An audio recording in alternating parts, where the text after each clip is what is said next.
Now, this is Amen and Amenet. This is Amenet, the great mother, Amen, the great father. They together comprise the supreme being.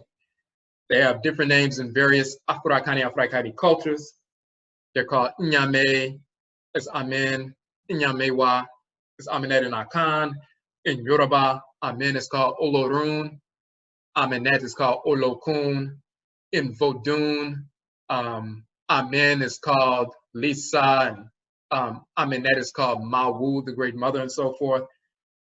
In the Senufo tradition, Kolotiolo is Amen and Katieleo is Amenet. So Chukwu and Komosu in the Igbo tradition in southeastern Nigeria, so forth. Wherever our people exist in the world, including in the Western Hemisphere, when we brought our traditions, the Hoodoo tradition, which is Akan, the Juju tradition, which is Yoruba, the Voodoo tradition, which is Ebe and Fon and so forth, the Ovambo tradition, which is the Wanga tradition, and Gengan tradition, which is Fang. Wherever we exist in the world, we understand the reality that there's a great mother and great father who function together as a divine unit, the supreme being. So, and we align with them. So in this article, we talk about Amen and Amenet being Inyamen and Inyamewa in Akan. We just want to show that Amen becomes Inyame or Inyame in Akan, Inyamewa, the great mother. You'll find that's in Ghana, Ivory Coast, and so forth. You'll find in Nigeria, the Koko people is Inyambe, as well as Inyambe amongst the Lotsi people in Zambia, Njambe, the Herero in Namibia, Nzame, the Fang people in Gabon, Nzambe, the Bakongo people in the Congo, Niame in Ivory Coast, in Nyamia Ama in Senegal. So you'll find that Ame and Nyame and Njambe, Nyambe, Nzambe, Nzame, all these variations of the name Ame, from East Africa to Central Africa, Afuraitkai Africa, to Central, to West, to South and Central, to North, all over the continent, we have continued to worship the great mother and great father, Amen and Amenet, from thousands of years ago in ancient Khanate Kemet, Nubia, and Egypt, all the way to this very moment today. And we go into some etymology proving, you know, what the name means and so forth. Some of that we don't have to go into. We're just showing that the same term in ancient Khanate Kemet, Ariame, Ari, Ame became Ariame, Ariame became Aniame, Unyame, and Akan, and so forth. So we go into that kind of detail. But here's the other piece. So Amen means the great hidden one. The term Amen means hidden, as you can see, to hide, to conceal, to be hidden, secret, mysterious. Hidden. But men, the root men, also means to remain, to abide, to continue, to be permanent, to be stable, fixed, abiding, established. So that means that the definition of Amen, the great father, and Amenet, the great mother, is the great hidden Amen, Amenet, stable, permanent, and abiding Menet being. And of course, Amen and Amenet,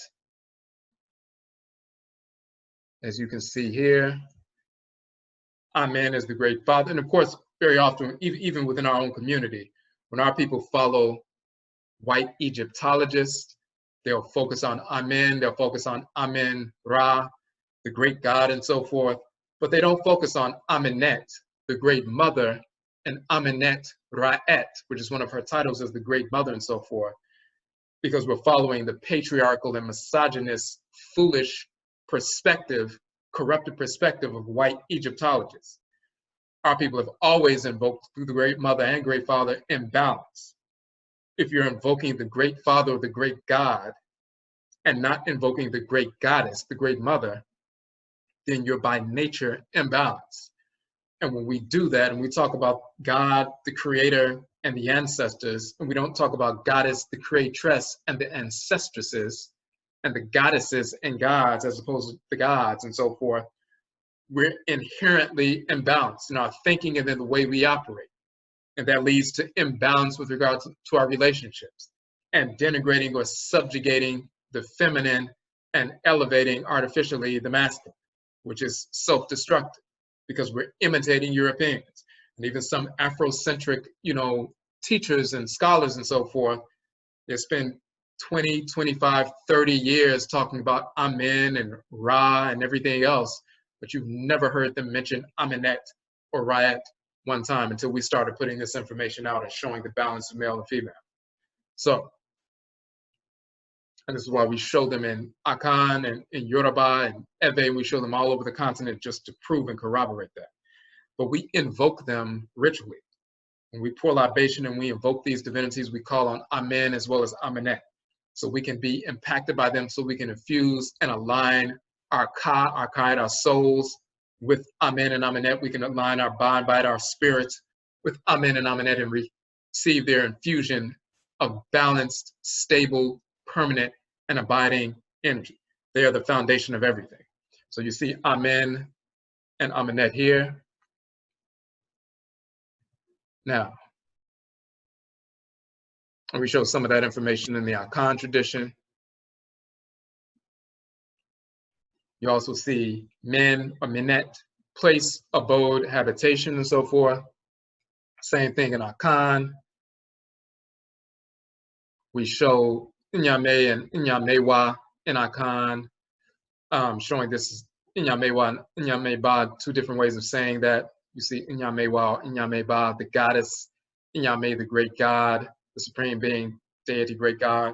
But even in that dictionary, they try to make it appear that it's the great God, but not the great goddess. They'll even capitalize God, but the lower case for goddess.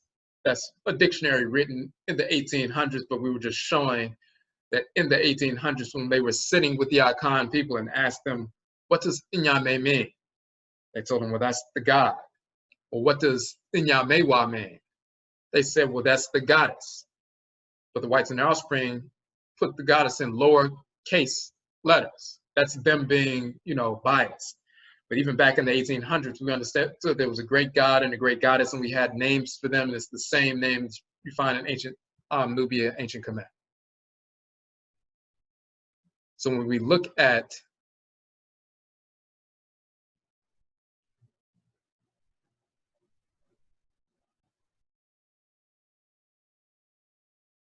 Amen and Amenet as a great, stable, permanent, and abiding being, and they are the foundational relationship upon which we pattern ourselves, you can't have anything with a firm, stable foundation.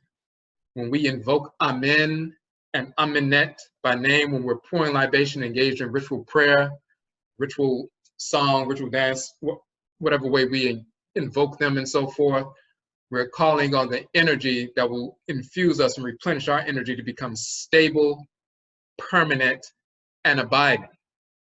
Men, to remain, to abide, to continue to be permanent, to be fixed, to be established, everlasting.